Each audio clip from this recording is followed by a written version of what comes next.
got this hub motor in with suspected strip gears. Basically, the motor itself engages, but there's no drive to the actual wheel. We'll have to pop the whole thing out, which will mean pushing it all this way.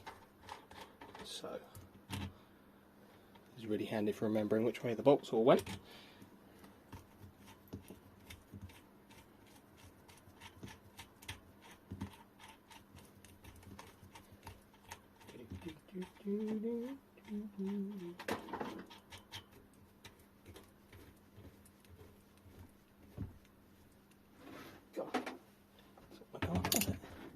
And it's turning the whole thing, which means don't know where the 10mm spanner is right now, but this one will do.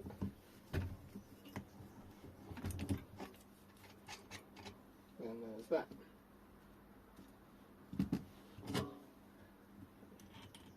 One more there. And we flip it over. Something similar on this side. We don't even have to take these off, it's irrelevant. Torque bit for there. What we'll want. What size is that? That's a good fit. It is a T20. See if any of these strip, shall we? There's one. 2.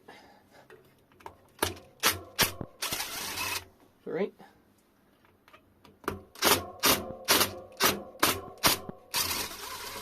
4.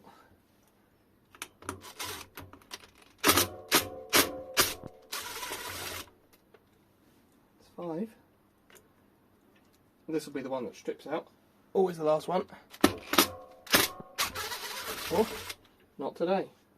Nice. So to pop this wheel out, what we're going to do, lift it up, and we're going to tap the axle very gently from that side. So we want to take the nut, wind it on till it's level with the axle there, so we don't mushroom anything. Take the world's largest hammer. Okay, start to come out. We can undo that nut again.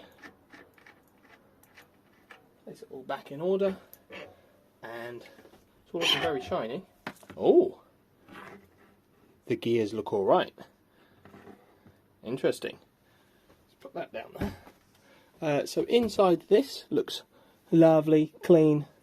Maybe a little bit of grease wants putting in. So there's obviously some white lithium grease in there, which has pushed its way out, but we'll re-grease it while we're in it. Not a problem.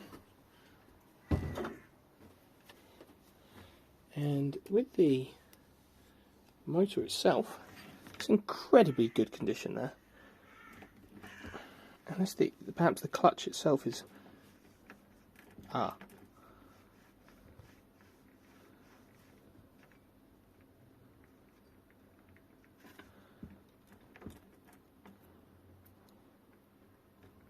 So there's a one-way bearing in here, but they call it a clutch, which should allow it to freely spin this way. So this will be when the motor's freewheeling, so there's no resistance from the motor. So if you look, the motor coils in there, inside, you can just see them through there. They're not turning. Whereas if you turn it this way, see the motor coils are turning with it. You should be able to just see through this hole here, and the whole axle turns that way.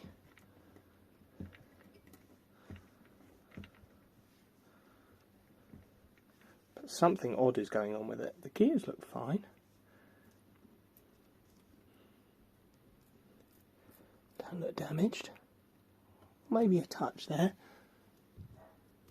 but nothing awful on that one. Again, very good on this one, and this one. Very good, so not stripped gears. It's all very interesting. Oh, you probably couldn't see much of that.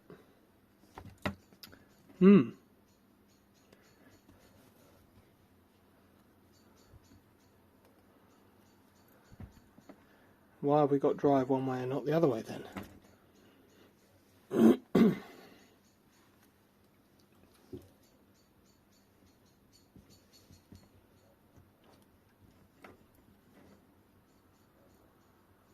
that interesting. So there should be in here a woodruff key, which goes into this little slot here. There's another washer to remember to put back in, which is there. I can see it in there. Doesn't look like it's fallen out. It's possible that it might have, I don't know, broken off, but I have to take the clutch mechanism off and have a look. So if we pop it in the vise, what you don't want to do is damage the cable, so pop it in like that, straight up, and then you can angle it a bit. No cable damage, so there you go, you see now, those are the coils in there, so that's the actual motor itself, now can't turn. So this should be able to freewheel this way, which it does, great, and then it should force the motor around the other way, which is, oh, but it slips. Oh look, it slips. There you go, it slipped. So this bearing here has failed in some way. There we go. There's the problem. Round it goes, round it goes, round it goes. Ah, just the whole thing just slipped then. So it seems to catch, but doesn't stay caught. There, just shouldn't do that. This, when you rotate the gears this way, it should be steady in place. So this way, free rotation, easy peasy, bike's freewheeling along, no resistance. Power to the motor, power to the motor. Ah.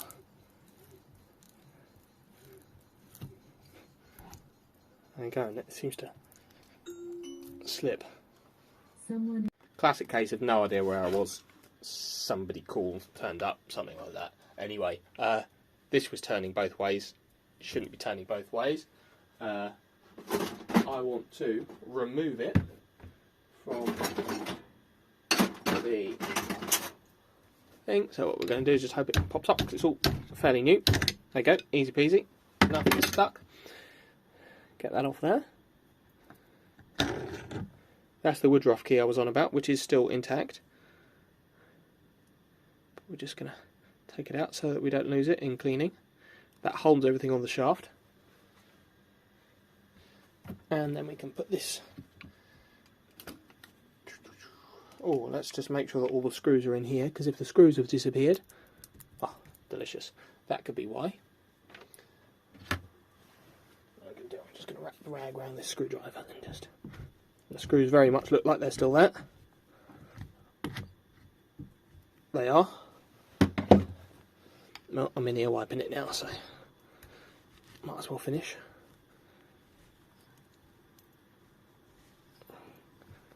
Oh, delicious. Love me some old grease. So yummy. Right, that'll do for now. Save every time I touch it. Get grease all over my hands. Very clean, as you can see. So clean. Right. This would be the clutch mechanism, or what they call a clutch mechanism assembly. See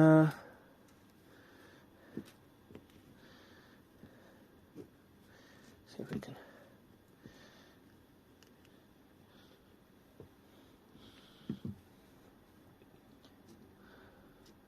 I mean, the gears all look in really good nick. And it's a DGWA1.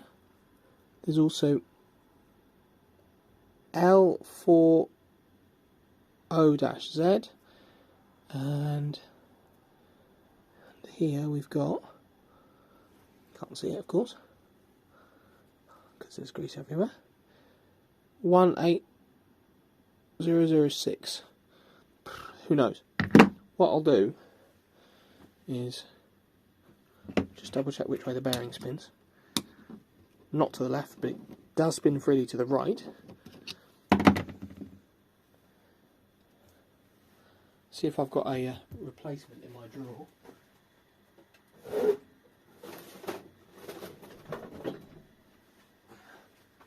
So I do have a drawer of stuff, some of which might be useful. Bearings, hub motor bearings, gears, used gears, new gears, fat Bafang motors, all that fun stuff. They are not the same. But are these the same? So this one, for example, turns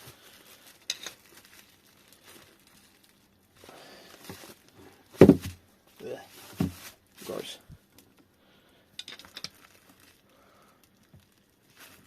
3 wheels to the right, and this one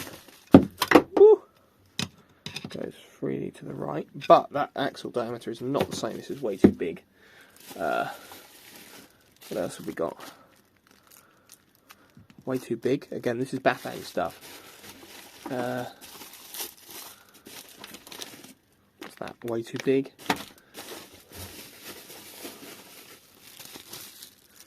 Way too big. It's looking like a no. I'll have to source one of these. I don't think they're really serviceable. Motor brand is... Got anything on the side there? We've got no markings at all, which is really helpful. There we go. It's an...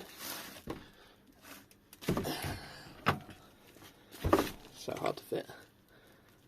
SYA 2S3628SJ0075S1, whatever that means. And probably the motor here is a 50963-BL, and BL hopefully stands for brushless. Bearings, everything else seem alright in the motor, but see, that part's it's failed.